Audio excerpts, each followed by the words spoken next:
एक नई दुनिया के बारे में जानने का सबसे अच्छा तरीका है उस दुनिया के समीप जाना, उसे देखना, उस पर रिसर्च करना, उसे समझना और उसमें प्रवेश करना। इसलिए मनुष्य ने ब्रह्मांड के अलग अलग ग्रहों को जानने के लिए कई अंतरिक्ष यान भेजे हैं। ऐसे ही रहस्यमय ग्रहों में से एक ग्रह है बृहस्पति। बृहस्पति सूर्य से पांचवा और हमारे सौरमंडल का सबसे बड़ा ग्रह। यह मुख्य रूप से एक गैस पिंड है जिसका द्रव्यमान सूर्य के 1000वें भाग के बराबर तथा सौरमंडल में मौजूद अन्य 7 ग्रहों के कुल द्रव्यमान का 2.5 गुना है। बृहस्पति को शनि, अरुण, वरुण के साथ एक गैसीय ग्रह के रूप में वर्गीकृत किया गया है। इसे रात में नंगी आंखों से देखा जा सकता है। इसके आकार का अनुमान हम इस बात से लगा सकते हैं कि इसके केंद्र से ऊपर तक 6 पृथ्वियां आ सकती हैं। यह इतना विशाल है कि इसमें 1300 पृथ्वियां समा जाएं और इसकी ग्रेविटी की ताकत इतनी है कि एस्ट्रॉयड बेल्ट के एस्ट्रॉयड्स इसी की ग्रेविटी की वजह से एक प्लैनेट का रूप नहीं ले पाए, अन्यथा ये एस्ट्रॉयड भी एक ग्रह होते। दोस्तों, बृहस्पति के 79 चंद्रमा हैं, जिनमें से यूरोपा, गैनीमेड, आयो, कैलिस्टो, एमल्थिया, एडोस्ट्रिया, थीबी ज़्यादा चर्चित हैं। बृहस्पति ग्रह ज़्यादातर हाइड्रोजन और हीलियम गैसों से बना हुआ है, इसलिए बृहस्पति की सतह पर उतरना पृथ्वी के बादलों पर उतरने जैसा होगा। बृहस्पति ग्रह पर उतरने की हमारी गति को रोकने के लिए कोई बाहरी परत नहीं है।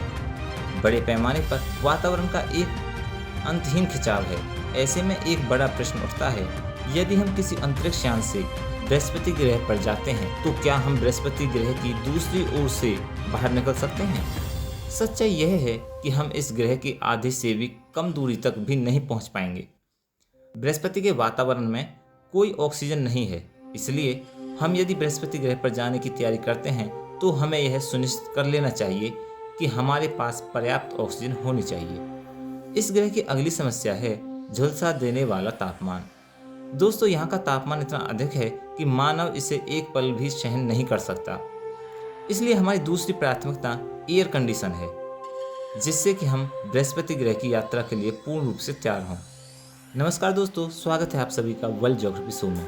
दोस्तों, आज मैं लेकर आया हूँ आपके सामने जुपिटर यानी बृहस्पति ग्रह की ऐसी अनोखी यात्रा जिसमें हम बृहस्पति ग्रह के बहुत से रहस्यों के बारे में जानेंगे।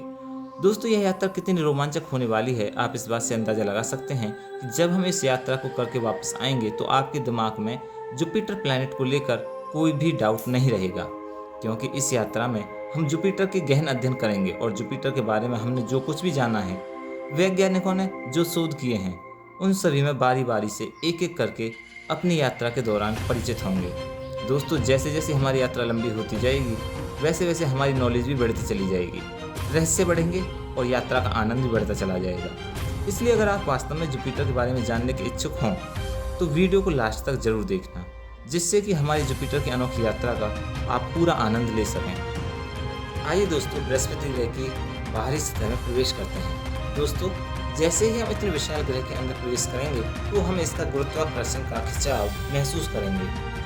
यह इतना ज़्यादा है कि हमारा स्पेस क्राफ्ट यहाँ लगभग 110,000 मील घंटा की स्पीड से इसके अंदर की तरफ बढ़ेगा और हम इतनी तेज गति से बिना समय गंवाए बृहस्पति के घने वातावरण के बीच अपने आप को देखेंगे।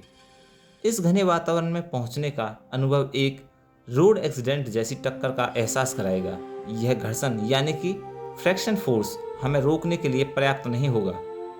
इस स्पीड के औसत से लगभग 3 मिनट में हम 155 मील नीचे घने बादल में पहुंच जाएंगे और वहां हम बृहस्पति यानी जुपिटर की घूर्णन गति की ताकत का वार महसूस करेंगे।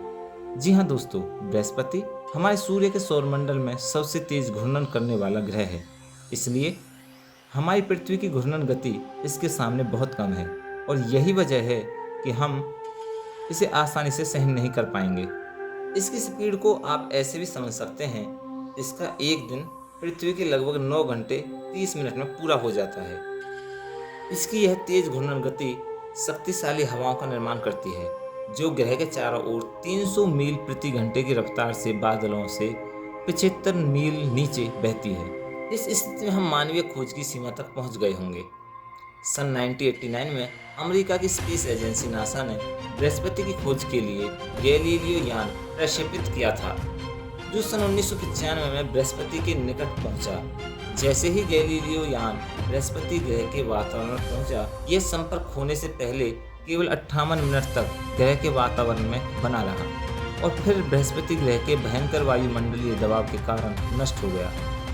क्योंकि यहाँ वायुमंडलीय दबाव पृथ्वी की अपेक्षा 100 गुना ज़्यादा है और ऐसी स्थिति में हम अपने चारों तरफ कुछ भी देख नहीं पाएंगे और इसलिए वहाँ हमारी टेक्नोलॉजी ही हमारे काम आएगी और हमारे इंस्ट्रूमेंट ही हमें जो जानकारी दे पाएंगे, उन्हीं के अनुमान पर हम आगे की रिसर्च करेंगे। यहाँ से 430 मील नीचे वायुमंडलीय दबाव पृथ्वी की तुलना में 1150 गुना अधिक होगा। ऐसी स्थिति में हम तभी जीवित रह पाएंगे जब हमारे पास ट्राइड जैसी पनडुब्बी जैसा यान हो जो पानी में लगभग 10,911 मीटर की गहराई में गोता लगा सकती है। एक ऐसा अंतरिक्ष यान जो मानव को पिघलाने में नहीं बल्कि लोहे को पिघलाने की गर्मी के तापमान को सहन कर सके। हालांकि यह संभव नहीं है, फिर भी मान लीजिए कि हम बृहस्पति ग्रह के घने वातावरण में और आगे बढ़ जाते हैं और बड़े रहस्य को उजागर भी कर लेते हैं। फिर भी दुख की बात यह रहेगी कि हम पृथ्वी से अपना संपर्क खो चुके होंगे। हमारा बाहर की दुनिया से संपर्क बंद हो जाएगा क्योंकि बृहस्पति ग्रह का वातावरण रेडियो वेव्स को अवशोषित कर लेता है। एक बार जब हम इस ग्रह पर 2500 मील नीचे पहुंच गए तो हमें 6100 फ़ारेनहाइट टेम्परेचर का सामना करना होगा। यह टेम्परेचर इतना है कि लोहा, गोल्ड, मानव तो क्या टंगस्टन धातु को पिघलाने के लिए काफ़ी है।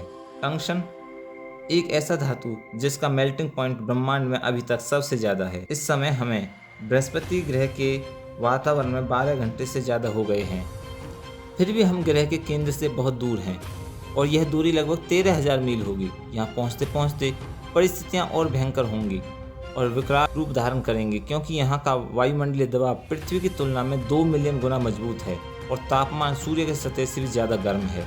यह स्थिति इतनी एक्सट्रीम है, हाइड्रोजन मॉलिक्यूल की हिस्ट्री ही बदल जाती है। हाइड्रोजन मॉलिक्यूल आपस में बलपूर्वक जुड़ जाते हैं और इलेक्ट्रॉन टूटकर तरल हाइड्रोजन का निर्माण करते हैं, जिसे लिक्विड मेटेलिक हाइड्रोजन कहा जाता है। मेटेलिक हाइड्रोजन प्रकाश को परावर्तित करती है, इसलिए ऐसे में अगर हम वहां देखने के लिए प्रकाश का इस्तेमाल करते हैं तो यह असंभव होगा। यह मेटेलिक हाइड्रोजन पत्थर की तरह सघनी होती है। अगर हम और अधिक गहराई तक यात्रा करते हैं तो इस मेटेलिक हाइड्रोजन से उत्पन्न वियोंसी फोर्स गुरुत्वाकर्षण का विरोध करेगी। जितने बल से ग्रेविटेशनल फोर्स हमें अपनी तरफ यानी नीचे की तरफ खींचेगा, उतने ही फोर्स से वियोंसी फोर्स हमें वापस ऊपर की तरफ खींचेगी। इसी के परिणाम स्वरूप हम बृहस्पति के मध्य में फिक्स हो जाएंगे और ऊपर नीचे होने में असमर्थ महसूस करेंगे और यहाँ से निकलने का हमारे पास कोई समाधान नहीं होगा। ऐसी खतरनाक परिस्थितियाँ देखकर आपको ये तो समझ आ गया होगा कि इस ग्रह पर जाना और जाने की सोचना एक बुरा विचार है। संभव है कि हम यह कभी न जान पाएं कि उन शानदार दिखाई देने वाले दानवीय बादलों के नीचे क्या है। इसलिए हमें इसके बाहर रहकर ही इसके बारे में अध्ययन करना चाहिए और इसी सोच के साथ नासा ने अपना जूनो अंतरिक्ष यान 2011 में बृहस्पति की ओर भेजा, जो सन 2016 में बृहस्पति ग्रह के पास पहुंचा। जूनो एक संवेदनशील अंतरिक्ष यान था जो कि टाइटेनियम से संरक्षित था। टाइटेनियम का कवच होने के बावजूद इसके कुछ उपकरण बृहस्पति ग्रह के चार्ज पार्टिकल के तूफान से नहीं बच पाए और जल्द ही जूनो अंतरिक्ष यान बृहस्पति की कक्षा के 37 चक्कर लगाकर उत्तरी ध्रुव की ओर आगे बढ़ते हुए यहाँ के वातावरण में जलकर राख हो गया और हमारे नासा के वैज्ञानिकों की मेहनत को दानव बृहस्पति क्षण भर में खा गया। दोस्तों, अब आपको अंदाजा हो गया होगा कि वैज्ञानिक इसे जायंट प्लैनेट क्यों कहते हैं। दोस्तों, बृहस्पति ग्रह के इस रूप को देखकर ये तो आपको पता ही चल गया होगा कि हमारी धरती सौरमंडल में सभी ग्रहों में सुंदर और अनोखी है क्योंकि यहाँ जीवन है और वो भी बहुरूपों में विद्वान है। इसी वजह से पृथ्वी सबसे दुर्लभ ग्रहों में से एक है जहाँ हम रहते हैं। कितनी प्यारी है हमारी धरती, जहाँ से हमने अपनी यात्रा की शुरुआत की थी। दोस्तों, हमारी धरती सौरमंडल में तीसरे स्थान पर आती है और चौथे स्थान पर आता है मंगल। मंगल ग्रह पृथ्वीवासियों की बहुत ही पसंदीदा जगह बनती जा रही है क्योंकि यहाँ पर जीवन बसाने की योग्य आवश्यकताओं की अनुकूलता है और इसलिए हमारे वैज्ञानिक इसे लेकर बहुत ही उत्साहित हैं। दोस्तों, अगर आप मंगल ग्रह के बारे में गहराई से जानने के लिए इच्छुक हैं तो हमें कमेंट बॉक्स में ज़रूर बताना। मैं इस पर भी आपके लिए एक शानदार वीडियो लेके आऊँगा। अगर आपको ये वीडियो अच्छी लगी हो तो इसे लाइक करें, चैनल को सब्सक्राइब करें, शेयर करें और बेल आइकन को ज़रूर दबाएं जिससे कि हमारी सभी वीडियो का नोटिफिकेशन आपको मिलता रहे।